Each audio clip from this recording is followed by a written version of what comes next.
കഴിഞ്ഞ ദിവസങ്ങളിൽ എനിക്ക് ഏറ്റവും കൂടുതൽ കേൾക്കേണ്ടി വന്നൊരു പ്രശ്നം, നിങ്ങളുടെ നാട്ടുകാരെന്താ ഇങ്ങനെയെന്നാണ്. 3 കൊലപാതകങ്ങൾക്കാണ് നമ്മുടെ താമരശ്ശേരി ഏരിയ സാക്ഷിയായത്.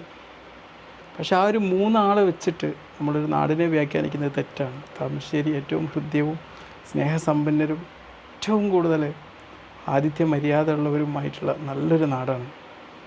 പക്ഷെ എന്ത് ചെയ്യാൻ, നമ്മുടെ യുവതലമുറയൊക്കെ കാർന്നുകൊണ്ടിരിക്കുന്ന ലഹരി, ആ ലഹരി മനുഷ്യനെ മൃഗീയമാക്കുന്ന സാഹചര്യത്തിൽ ഉണ്ടാകുന്ന പ്രശ്നങ്ങൾ, മനുഷ്യന് ധാർമ്മിക ബോധം നഷ്ടപ്പെട്ടുകൊണ്ടിരിക്കുന്ന സാഹചര്യങ്ങൾ, ഈ ഒരു സാഹചര്യത്തിൽ മനുഷ്യന് ചെയ്തുകൊണ്ടിരിക്കുന്ന പ്രവൃത്തികൾ, അത് ഓരോ നാടിനെ വെച്ചിട്ടോ എന്നാൽ ഇന്ന മതത്തിൻ്റെ പേരിലാണോ നോക്കിക്കൊണ്ട് വ്യാഖ്യാനിക്കുന്നത് തെറ്റാണെന്ന് എനിക്ക് പറയാനുള്ളത്.